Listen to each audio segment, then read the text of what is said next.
Hello, I'm John, and welcome to the Primal Handyman channel.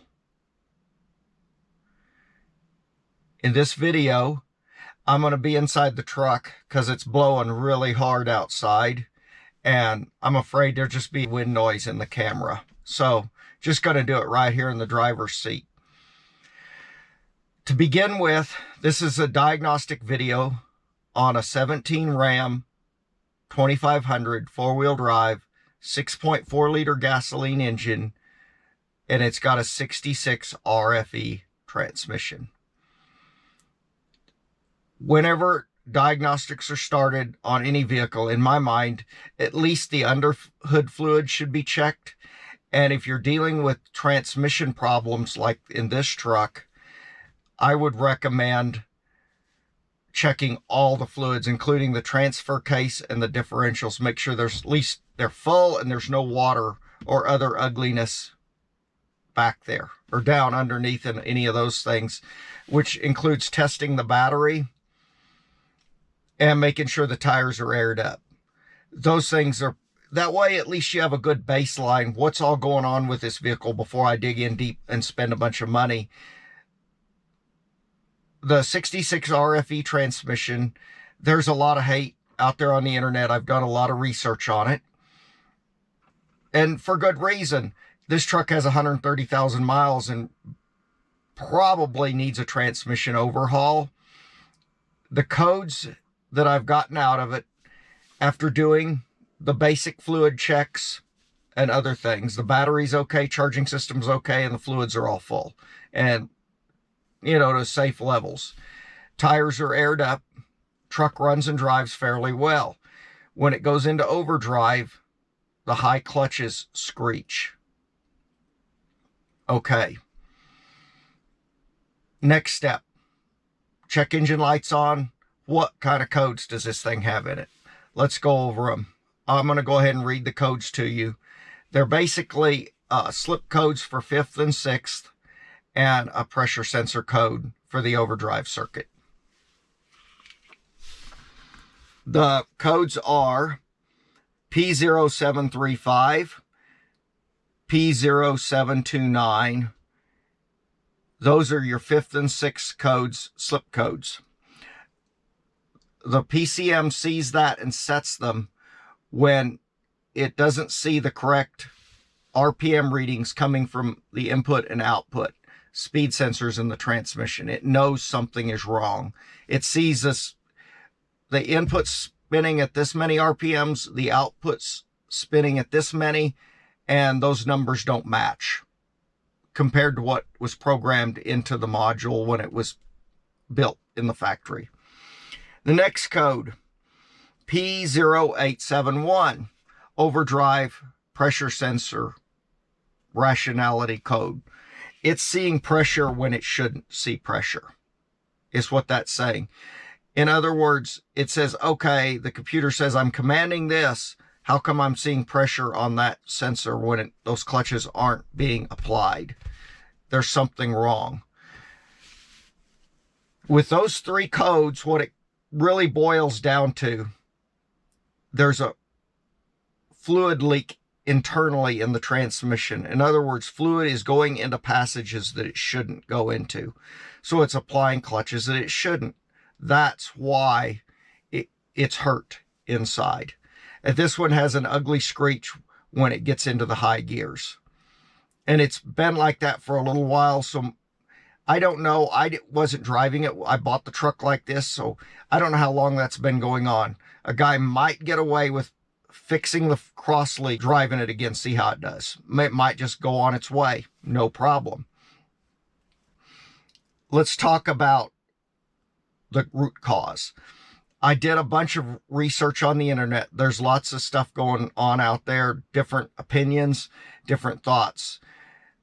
After doing a ton of reading and research, this is what I've come up with.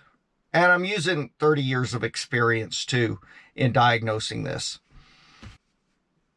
And what I came up with, and an email I got back from Transgo, which is a company that makes parts for transmissions to remanufacture them, to fix the problems the factory left behind. to some degree. I'm not saying they're totally fixed, but they're fixed for now. They'll probably be back eventually, like all things are. The bad always comes back. Here we go. I'm going to read what Transco sent me, and you can take for it what you want. But I believe what they said is right from other research I've done. Hi, John. Your problem right now is the most common issue with this transmission, the 66 RFE. Your valve body is worn at the solenoid switch valve bore. When that happens, it allows a cross leak into the overdrive clutch circuit when the clutch is supposed to be released. So, it drags the clutch on, burning the friction plates over time. Once burnt enough, the overdrive clutch can't hold anymore in 5th and 6th, causing your codes P0735 and P0729. The reason I know it is a cross leak, applying the clutch when it should be released, and not a lack of holding capacity like one would think at first glance is because of the code 871, P0871. The computer monitors the pressure switches all of the time to know if the elements are hydraulically applied or released as they should be. It takes 23 pounds per square inch of pressure to close that pressure switch. You should never have more than 2 to 3 psi in the circuit when the clutch is released. When the computer sees the pressure switch close more than 23 pounds per square inch, when it is commanding the clutch off, it sets the P0871.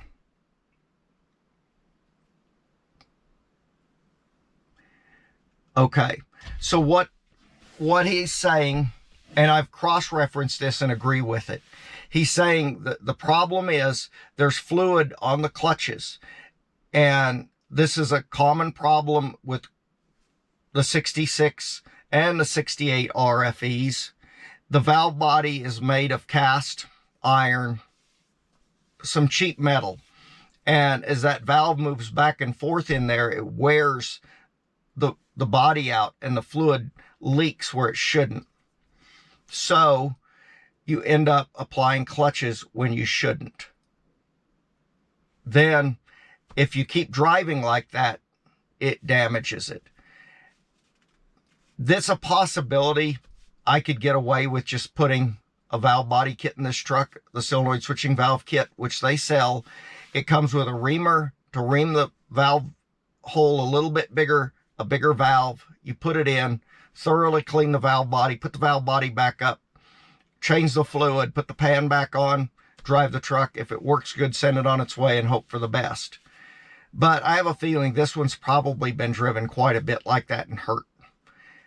I think since I don't have to have the truck today, tomorrow, the next day, I'm going to go ahead and pull it apart, overhaul it, replace everything, including the torque converter, and put that solenoid switching valve kit in it. Also, I'll order a shift kit for it and a valve body kit to solve some of the other problems that are inherent with this gearbox. I'm not going to get into that because they're not giving me trouble right now, so I'm not going to go there. I'm only focusing on these 3 codes.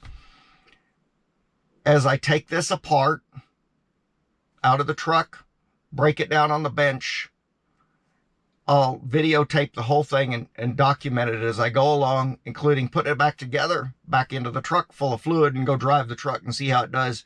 And I'll probably do a follow-up video a few months afterwards, good or bad. If it blows up under my foot, well, we'll take it back out and start over and punt and go back another direction. I hope this was somewhat helpful in explaining why and where and how I got to the conclusion I did. If there's any questions, please leave them in the comments. If it helped, please give it a like, consider subscribing to the channel so you could follow along and hit the notification bell. Thank you for watching if you stuck with me to the end. Have a great day. Go fix something.